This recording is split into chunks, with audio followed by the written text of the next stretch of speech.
Oi, gente, eu sou Rosângela Pereira, analista do Seguro Social, e hoje estou aqui para falarmos sobre a solicitação de atos cadastrais perante o CNPJ, em especial para as entidades do terceiro setor, ou seja, para aquelas entidades sem fins lucrativos.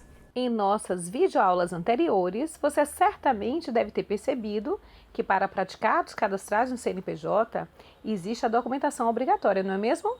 O Estatuto Social, que contém o nome, a missão, o objeto, a administração, e a Ata de Constituição, que é o documento gerado na Assembleia Constitutiva e é aprovado pelos sócios fundadores. Será que ainda existem novidades? Vamos pensar um pouco mais sobre o que já falamos até aqui. A alteração no CNPJ. A documentação hábil tem a mesma natureza do documento exigido para o ato constitutivo. Então, se vocês já perceberam aqui, né, de acordo com o que nós já falamos, para inscrever um CNPJ, eu preciso do contrato e da ata e do estatuto. E se eu for alterar? Praticamente a mesma coisa. Se eu for alterar o contrato, eu vou precisar da alteração contratual e da ata de assembleia. Então, praticamente, a documentação que habilita você a fazer sua inscrição no CNPJ vai ser praticamente o mesmo tipo de documentação que será solicitada quando você precisar fazer uma alteração. Após a inscrição, fiz minha inscrição no CNPJ e agora tem aqui preposto. A pessoa que é responsável perante o CNPJ, ela poderá indicar um preposto para praticar atos em relação perante o CNPJ. Então, esse preposto, ele poderá praticar atos de alteração no CNPJ. O único ato que o preposto não poderá fazer é a inscrição no CNPJ. Nem da matriz, nem da filial. Nenhuma das duas.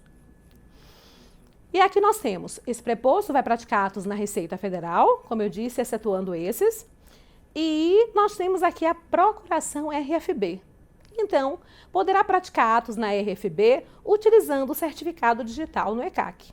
Então, mesmo que a entidade não tenha um certificado digital, ela poderá passar uma procuração RFB para quem tem um certificado digital, que atuará em nome dela e poderá praticar atos perante o CNPJ através da procuração RFB. E aqui nós temos uma sinopse do que nós falamos, né?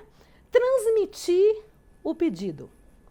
Conseguir, através do coletor nacional, encaminhar esse pedido de inscrição, por exemplo, no CNPJ. Nós temos aqui agora transmissão do pedido RFB, Receita Federal.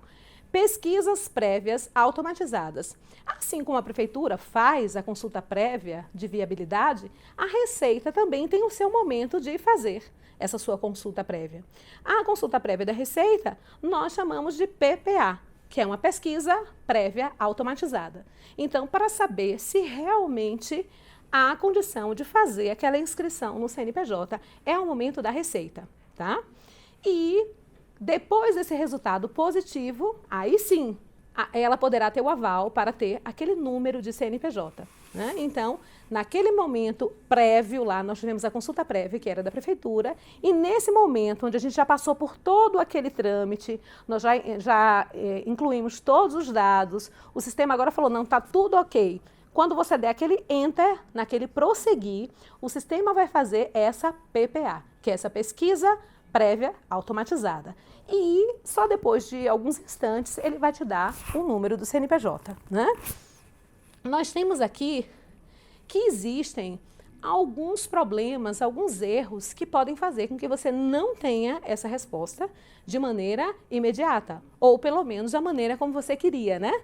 Então nós temos aqui, se o sócio tiver aqui, ó, não consta no quadro societário, né, do QSA, né?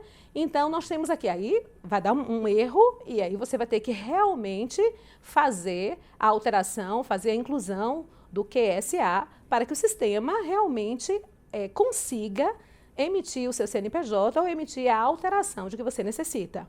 Nós temos aqui um outro problema, CPF inexistente. Então, se você colocou no seu QSA a pessoa responsável e a pessoa responsável está com CPF inexistente, você também não vai ter um atendimento conclusivo. E aqui nós temos a questão do nome do responsável. O nome do responsável tem que estar realmente correto e coerente com a base de dados do CPF. Então é interessante que esses dados estejam realmente bem coerentes. O dado do responsável com a base no nosso CPF. E aqui o sistema está dizendo que você vai corrigir as informações que vão aparecer lá na mensagem de erro, dizendo qual é a falha. Você corrige as informações e você efetua uma nova solicitação. Uma solicitação para aquela pesquisa prévia automatizada que é feita pela Receita Federal no momento anterior ao número que vai surgir para você. É interessante que você faça uma nova PPA. Por quê? Porque o sistema vai perguntar de novo, e aí, aquele erro que eu tive no início, eu já corrigi. O sistema vai rodar de novo e vai autorizar a emissão do seu CNPJ. Nós temos aqui, solicitada na Receita ou no RCPJ, se a unidade for conveniada. A baixa do mesmo jeitinho que nós falamos na alteração, é interessante que vocês saibam que pode ser solicitada na Receita, lembrando, é solicitada na Receita quando não tem uma unidade conveniada, ou seja, nos outros 20 estados da federação, né? Aqueles 6 que nós estamos falando a todo momento, esses têm convênio, e aí vocês pedirão diretamente no cartório de registro civil de pessoas jurídicas. Minas Gerais, São Paulo, Rio de Janeiro, Distrito Federal, Ceará e Pernambuco. Nesses você pode fazer direto o pedido de baixa, onde? No próprio cartório. Uma outra observação, o QSA deve estar atualizado. Então, se eu vou fazer um pedido de baixa e durante esse período tinha o responsável número 1, letra A, depois o responsável B, o responsável C, e depois passou para o responsável D, e a Receita não ficou sabendo que teve o responsável C, eu informei que entrou o A, depois foi substituído pelo B, eu informei para a Receita, só que de repente entrou um C e eu acabei nem informando, mas ele já saiu.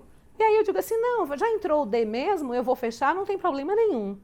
Vai ter problema? Sim. A Receita precisa apurar a questão de responsabilidade. Então, por esse motivo, eu preciso, por ocasião da baixa, estar com o QSA atualizado. Então, é bastante importante esse detalhe. Vocês precisam estar com o QSA atualizado, mesmo que seja para uma questão de baixa. E, por último, aqui nós temos o 5º dia útil do 2º mês subsequente à Receita Federal ou concomitantemente com a baixa do RCPJ. Então, você tem até o 5º dia útil do mês subsequente para realmente efetivar a baixa do seu CNPJ. E um detalhe que muita gente não sabe, que é a questão da não verificação fiscal. Então, muitas vezes, quando a gente dá baixa num CNPJ pela internet, a gente pensa, puxa, se eu acabei de dar baixa, é sinal de que está tudo ok. Então, de repente, o responsável, né, durante 1 ano, 2 anos, 3 anos, ele pode ser ainda responsabilizado nos últimos 5 anos. Por quê? Porque não é só o fato de você ter dado a baixa na empresa, significa que você está com tudo ok na área fiscal. Não é feito esse batimento fiscal, certo? Agradeço pela atenção e continuo à disposição de vocês. Um abraço.